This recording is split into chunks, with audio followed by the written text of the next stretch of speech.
Matumal ang benta sa tindahan ng bigas ni Maribeth sa Kamuning Public Market. Wala nang masyadong bumibili dahil wala na rin makikitang tig 40 pesos na kilo ng bigas. 60 pesos na ang pinakamahal na bigas dito sa Kamuning Public Market. 50 pesos ang pinakamura, pero kung titignan mo, durog-durog na. Durog-durog na.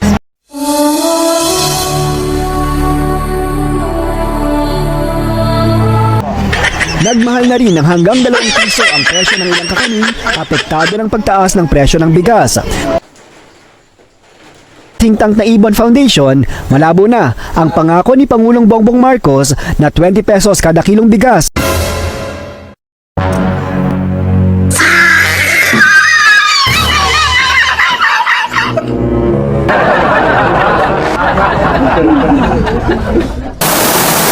Malabo pa raw sa ngayon na matupad ang pangakong 20 pesos kada kilo ng bigas ni Pangulong Bongbong Marcos. Sa kabila niyan, sabi ng NEDA, hindi naman yan imposible pero baka sa 2028 pa raw ito mangyari.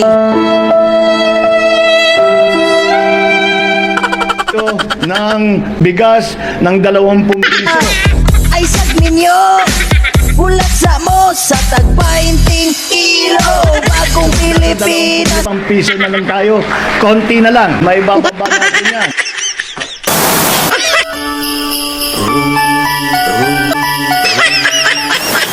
Whenever I see girls and boys selling lanterns, perfect Christmas.